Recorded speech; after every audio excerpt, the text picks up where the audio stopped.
আসসালামু আলাইকুম everyone, welcome to my channel. আজকে আমি তৈরি করে দেখাবো বিফ কষা মাংস। এখানে আমি হাড় চর্বি সহ 1 কেজি গরুর মাংস নিয়েছি।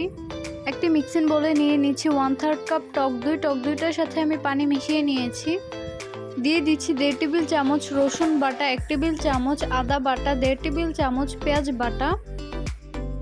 দিয়ে দিচ্ছি 1 টেবিল চামচ মরিচের গুঁড়া। হলুদের গুঁড়া দিয়ে দিচ্ছি 1 চামচ।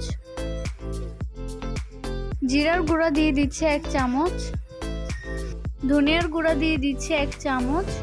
দিয়ে দিচ্ছি 1/3 কাপ সরিষার তেল। লবণ দিয়ে দিচ্ছি পরিমাণ মতো। এবার সবগুলো মশলাকে ভালোভাবে মিশিয়ে নিচ্ছি। মশলাগুলো ভালোভাবে মেশানো হয়ে গেলে এবার মাংসগুলো দিয়ে সবগুলোকে আবারও ভালোভাবে মিশিয়ে নিচ্ছি। মেশানো হয়ে গেলে আপনারা চাইলে এটাকে 1 ঘন্টার মতো ম্যারিনেট করে রেখে দিতে পারেন, কিন্তু আমি এটাকে ম্যারিনেট করে রাখবো না। চুলায় একটি প্যান বসিয়ে দিয়ে দিচ্ছি 1/2 কাপ সরিষার তেল। দিয়ে দিচ্ছি তেজপাতা, দারচিনি, এলাচ, লবঙ্গ, কালো গোলমরিচ। দিয়ে দিচ্ছি 1 কাপ পেঁয়াজ কুচি। পেঁয়াজ কুচিটাকে ব্রাউন কালার করে ভেজে নিচ্ছি।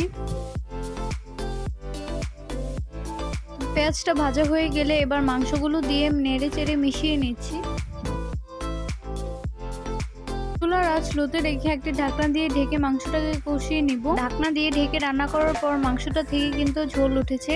এই ঝোলটা থেকেই কিন্তু মাংসটা সিদ্ধ হয়ে যাবে, এখানে কোনো এক্সট্রা পানি দিতে হবে না। মাংসটা কিছুক্ষণ রান্না করার পর দিয়ে দিচ্ছি পরিমাণ মতো কাঁচা মরিচ। দিয়ে দিচ্ছি 1/2 চামচ গরম মশলার গুঁড়া। সবগুলোকে নেড়েচেড়ে মিশিয়ে এবার ঝোলটা শুকিয়ে আসার আগ পর্যন্ত মাংসগুলোকে সিদ্ধ করে নিব। মাংসটা ভালোভাবে রান্না হয়ে গিয়েছে, এবার এটাকে চুলা থেকে নামিয়ে পরিবেশন করছি।